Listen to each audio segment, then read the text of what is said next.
Crystal Stokes here with Get Stoked, a podcast with real and raw conversations with leaders of all types, business owners, managers, executives, and more. Get stoked by their honest and insightful stories and key takeaways that you can use to improve your leadership abilities.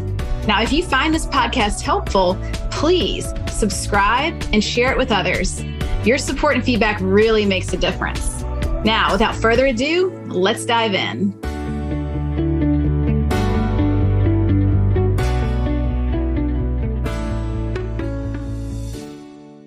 All right, everybody, Crystal Stokes here, and I am joined by Bonnie Schutz. And Bonnie, I'm going to pass you the mic and ask you to introduce yourself. Tell us who you are inside of Working Out. All right. I'm Bonnie Schutz. I live in the Denver, Colorado area. I am a woman in my second act. So I'm over 50, proud and happy to be. I come from a corporate background and have now dove into the entrepreneur life. So in my second act is what I like to call it. In my personal life, I am an empty nester. I've two grown daughters. My husband and I love to travel. So I needed a remote type work from home situation. So I made that a reality. And that's kind of where and what we're doing these days on the personal side. Love that. Tell me, paint the picture about this first act, what that looked like. And then how did that transition happen for you moving into the second act? What kind of emotions were coming up? What was that like? Right.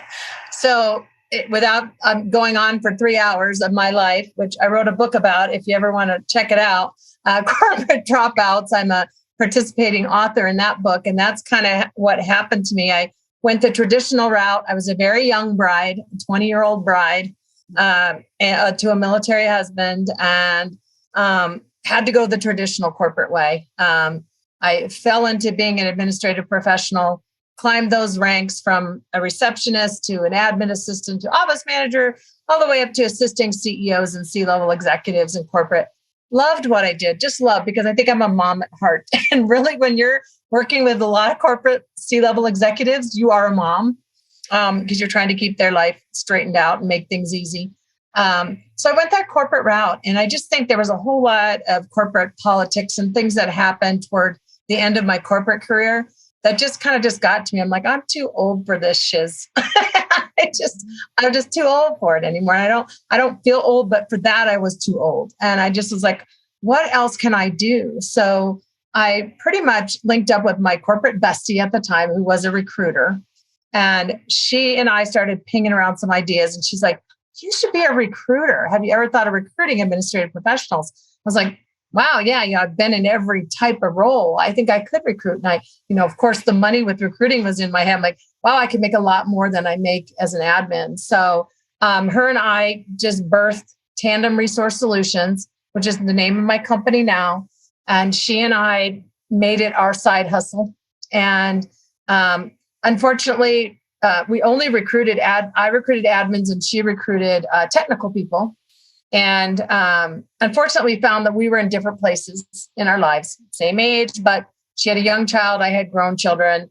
I was married. She was single, all that good stuff. I decided that it was time when an incident that you can also read about in my book happened in corporate that just kind of threw me over the edge. I'm done. And I was fortunate enough to spin it to my then boss that I wanted to be just like him and create my own multi-million-dollar company, and left on good terms. And my stars aligned, I just say. And so my second act became that of an entrepreneur. And I was just lucky enough with my now second husband of now 17 years next month, to be in that place to where I could do this, where his job supported me and I had insurance and had everything. So I also connected myself immediately to a group of women called Second Act women over 40, who are leaving corporate jobs or were forced out of corporate jobs into finding something else. And it's just become my passion running this company, which has turned from the employee mindset to the entrepreneur mindset. And I didn't realize I had it, but it did. I did. And I didn't want it. years ago, but it started to come naturally. And my company is now evolved into 2 lines of service. So we don't just recruit administrative professionals, but we also have a virtual assistance agency now. And I have grown my company threefold since 2019. I have about 35 virtual assistants. It's just me at the helm. I never, ever would have thought that. But with the growth, I'm learning how to delegate and, be the delegator instead of the delegatee, which is the craziest place to be. I do continue to support 2 clients myself because I'm an EA at heart, executive assistant at heart, and I always will be. I mentor up and coming admin professionals. I participate on boards. I'm on the Association of Virtual Assistants board. I'm on the board of the Admin Awards. So I guess the freedom that entrepreneurship has given me is just like, the bee's knees. I don't know what else to call it. The freedom to be creative, to do things that are a little bit more of a passion project, that I couldn't do in corporate. So that's kind of my second act, and I'm enjoying it. I'm doing things like writing books like crazy. I've always wanted to do that. And my first one is called Phoenix Rising, and they're both multi-authored books full of women. The first one was Phoenix Rising, and it was about women who've come from some sort of adversity in their life and coming to find their place. And then Corporate Dropouts was just a natural place for me. I'm like, I should have done that one first because that's talking about how I was able to become an entrepreneur after being an employee. And that's kind of the gist. I really love the name of the book, Corporate Dropout and Phoenix Rising, because I can just, it paints the picture perfectly of this, the arc of what you've been through. I'm going to backtrack a little bit in your story I'm imagining somebody listening who might be in the position of currently in a corporate position, and they may be relating to that part of your story where they're kind of having that wake up call, that realization of, I don't know if I can do this much longer. And, this is a podcast that's really focused on leadership. And I like to think of all of us as individual leaders of our own life, and then also how we show up in the working world. And I think there's a lot of misconception around the word leadership, where you might just imagine the person that's out front and center, that type A traditional leader, but there are many other types of leaders. And I'm trying to weave together this place you were in your life where you were waking up to your corporate realization that it wasn't working for you, having to step into more of a leadership role and making big decisions for yourself. And if you can tell us more about that transition and what it was like for you. Yeah, of course. So many years into my corporate career, I don't know if it comes with age or maturity and being a parent and, getting the kids out of the nest kind of thing. I started to want my passion, again, just in corporate, started to become wanting to mentor and wanting to manage others.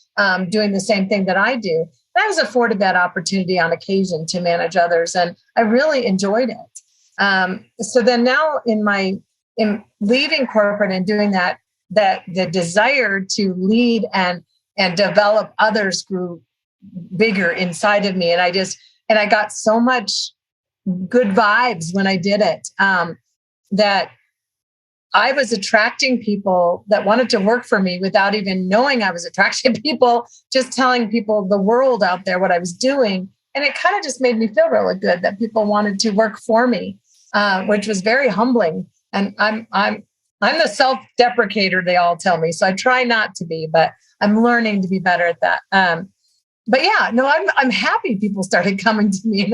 And that's when I got the idea to mentor. And then it kind of organically and naturally, I started attracting the people who had been in the same places in life that I had been, the single mothers, which I was a single mother for 10 years, the stay-at-home moms. I was never lucky enough to be that, unless I was laid off from a corporate job, which that did happen in the economic downturn of 2008-9, which allowed me to be a cool mom because I was like a cheer mom and all. During that time, then a military wife. The first husband was in the military. So gosh, I got to be a military wife for 10 years. And I just admire the gals on my team that are doing that. And I just love the commonalities and how I can look back on it and encourage them and their growth. I definitely lead by heart.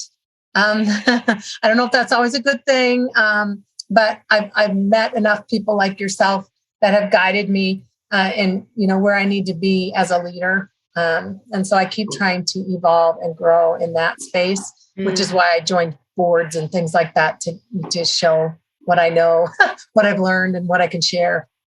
Can you describe a little more of your leadership style? Because you just mentioned how you do lead with heart, and it's nice to understand there are all these different flavors of leadership. I'd love for you to tell us more about yours. Yeah, well, I'm definitely a nurturer, and I always give people chances. And, it's like, and that may be a fault, but I always give people a chance. Because I want to be, what I always say is I want to be the kind of leader or business owner or company that I would have wanted to work for in the past. So I wanted to fill the gaps of things that they didn't afford me in the past, which was the benefit of the doubt and, that support and that recognition. So I recognize, I gift, I lead by example. I make videos for my team and just on silly little subjects like, what do you think of Zoom calls? Things like that. So I lead with video. I lead with, positivity. And I lead like a cheerleader, like I mentioned that before. So I lead like a cheerleader, like, we got this. You guys are the nuts and bolts of my business. And, I even help the people I recruit, because I want them to get the job for the full-time recruitment. So leading in any way that I can. I also offer my support, even to those I've recruited into positions. I offer my support, and I call myself a mouse in your pocket. If you ever need anything, tap me for free. I don't care. Being an empty nester, I think might play into that because, you're not needed as a mom as much anymore, I guess. But yeah, it's definitely with heart, but I'm learning to add a little more grit. And it's coming along. Anybody that knows me knows that's a little difficult for me, but it's coming along as I grow and evolve in this company. That's beautiful. When I work with companies or individuals, I often will use a personality typing system called the Enneagram. It's a mouthful. There are 9 different types. And what I like about it is having people realize that it's okay to be your unique flavor of leader. And often, they're the heart types, the ones that have the strength and connection and support. And then they just need to add on more, like you said, of the grit and the firmness and the boundaries and the assertiveness. And there are other types who already have the assertiveness and the grit and the boundaries, and they are working on adding in more of the softer personal touch, the interpersonal skills. So it takes all types to make the world go round. And it's definitely nice to hear your example. Now, also moving through your story, I'm curious for you about the current challenges that you see these emerging leaders facing. So you're really invested in women moving into the second act of their life and supporting them in this transition. What are the top, 2 to 3 challenges that these leaders face? Sure. So the biggest challenge is probably deciding if you want to stay in your chosen corporate career and just move on and find another job. Or if you're thinking, are you just like fallen into that I'm too old and they're not going to hire me thing. So that's a big challenge because it's just a mental challenge. Like they're going to see what year I graduated high school, and they're not going to hire me because they're going to see that. So that's a huge challenge. Finding the support systems that they need when they're in their second act at that older age, to find the community, I guess, to build your self-worth back because you still have so much to give. I don't feel old. I guess by corporate standards I am, but I mean I still feel 25 in my head. And many of my virtual assistants that work for me are millennials, or millennials are a little older, but still younger than me. And so that's the challenge. I think mostly is getting in your head, or believing that you can do something different at this part or this phase and stage in your life. And I mean, it fell so organically for me, but finding that support system and I'm learning a lot from clients. So clients I support have been so, and that's I think a talent I may have is the relationship building and, really confiding in them, my struggles I'm having as a business owner and tapping into their skill set because I'm just energized when I watch their businesses grow. So I think that's a challenge too, is just finding your community and knowing where to go for help and helping you decide what to do next. I could not agree more because I've been on both sides of it. I think about my trajectory, and whenever I've felt really stuck and frustrated and like I'm losing hope or I'm becoming apathetic, it often occurs in a vacuum of my own thoughts. As individuals, we can be very circular in our thinking, and often our mindset may not really be the most helpful mindset to move forward into a new space. And surrounding ourselves with people who can help us expand our perspective, provide that emotional support, but also a firm push, to get outside of our comfort zone, develop new skill sets, just try new things.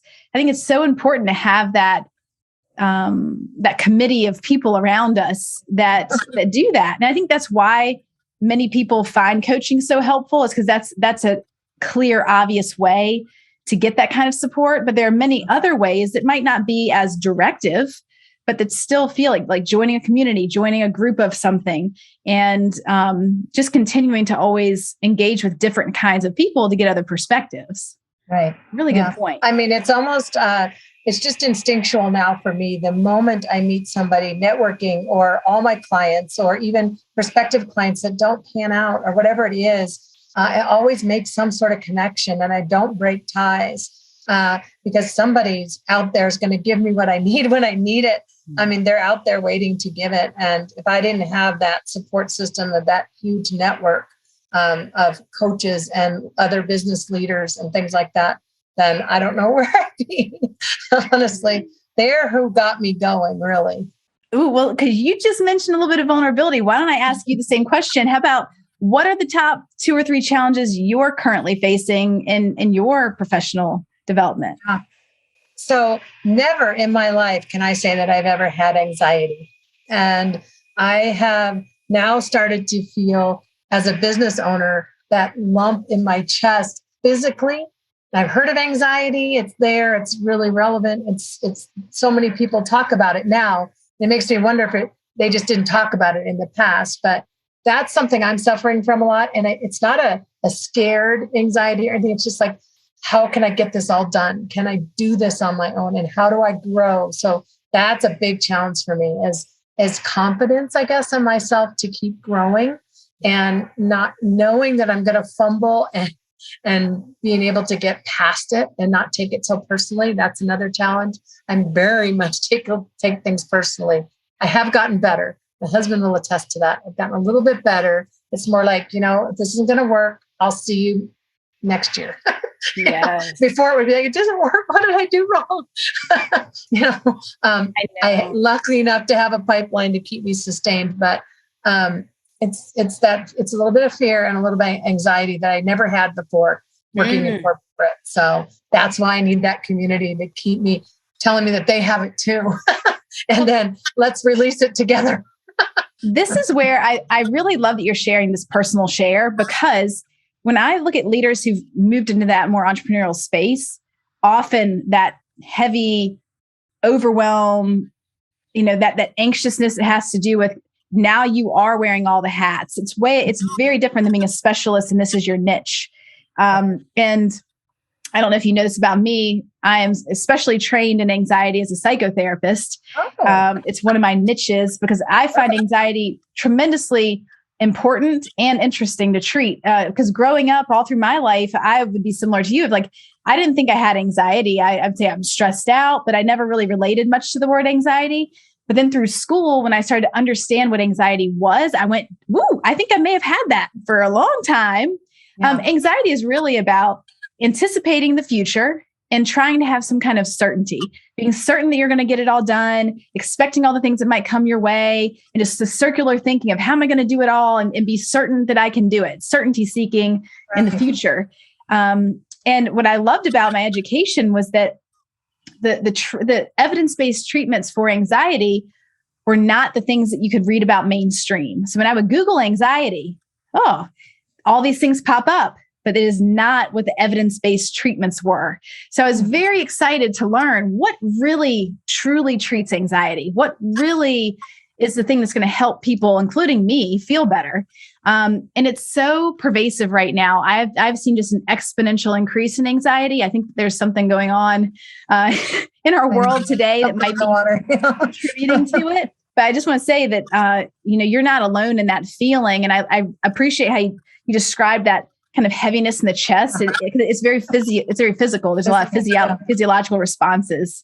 We could do a whole episode on anxiety. We probably should. Yeah. Because I don't really know much about it. I have a daughter that suffers from it. And it's one of those things of understanding what she's going through where I put on that mom hat. I'm like, oh, you kids always say you have anxiety. But when I started feeling it as an entrepreneur physically, like you said, I would just be like, oh, I'm nervous, I'm scared, I'm sad. I never used the word anxiety, but lately I have been. And I understand her so much more. She's like, see, now you get me. I'm like, oh, it's real. Yes. It's a really big topic. I'm going to pin that for a future talk. We could actually probably do a bit of a round table with several people because it's so common. I'd love to bring people in that have been through work with me, and they can explain like, these are the things that I've done. Because there's a whole like buffet of options we can pick from and how to go about creating your unique plan of how to address your type of anxiety. Because everybody's a little different and where it manifests and the strategies that really fit best for their lifestyle. But I'm digressing down a rabbit hole because it's obviously a topic I love. I love that you brought it up because I think there are so many people listening that might be thinking, ooh, is that me? Do I feel so? Different types of symptoms people might relate to are, our mind just won't settle down, like a constant tension where you can't relax. Breathing becomes kind of shallow. Heart rate speeds up a bit. Can be difficult to focus. Sometimes we feel irritable, just like on edge. These are all like also gastric issues. A lot of upset stomach and tummy issues are very common. Throw some menopause in there. Just wait. Just, why not? See why I had to find my people. When I found that group called Second Act Women, I was like, oh, you are 110% my people. Don't you love that? If I had to tell you something else that I would like to touch on, and less of the personal, more on the business side that's been difficult for me to go back to where we started here, is learning to delegate, which is my business 110%. And I have had to learn to delegate, and it is hard. And I never realized, as the one that used to be delegated to, how hard it was. I kept saying, let me in. And they wouldn't let me in. But now I completely get it because I have now 3 VAs that work for me personally in different parts of my business. And it's scary because I'm about to take a month out of the office and leave my business and let them run it for the very first time. So that's very difficult being a business owner, is having that trust and lack of control. Okay, let's go there. Let's go there because I already know several clients that I work with that are definitely in this. They're still in the corporate space and that do struggle with the delegation. They feel like they're going to burden people. They fear that they might hand it off and it's not done correctly, and so then there's going to be backlash, or they're going to have to clean it up and it takes more time. Can you give maybe 2 or 3 pieces of advice, words of wisdom to people that are trying to start delegating better? Yeah. Oh boy, this is my favorite subject. My favorite thing to tell people is, and based on my experience. And so I have been let in and I've not been let in. The bosses that let me in, and to expand on what I mean by that, they get to know me as a person, allow me to know them and their family and their vision for their company, their goals, whatever. If it's an admin type person, not a marketer or something like that, but maybe on the admin side, the more you let them in, and this is, again, just me and the way I lead with my heart, I become more invested, and I feel like an admin becomes more invested, and we are servant natured, and we kind of respond better to people that show they care. Yes, they can be these staunch business people too, but if they get to know you and they allow you in to know them, you just want to serve more. And people that do what I do and have this as a profession seek that out. So I think it's letting them in is a big, big thing. It's hard to do.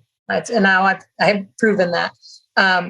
But being vulnerable, lean on your admins for when you're having these emotions, lean on your admins.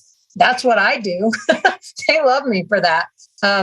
Lean on them because I think they have that mothering tendency too. So again, they're going to want to serve you more. They're going to want to make everything easy for you. They're going to want to represent you better and in your best light at all times and just be your biggest advocate. So that's kind of just one point, but that just kind of can turn into multiple things. If I had to think of anything else with delegating, it's just kind of a leap of faith, but give it a little bit of time. It takes a while. It's like a marriage. It's a relationship that has to grow. And some people have that knee jerk, oh, she said something I don't like, or whatever it is. But if you allow it to grow like a plant, that sounds silly, but I like plants. If you allow it to grow and nurture it, there's that nurturing mother again.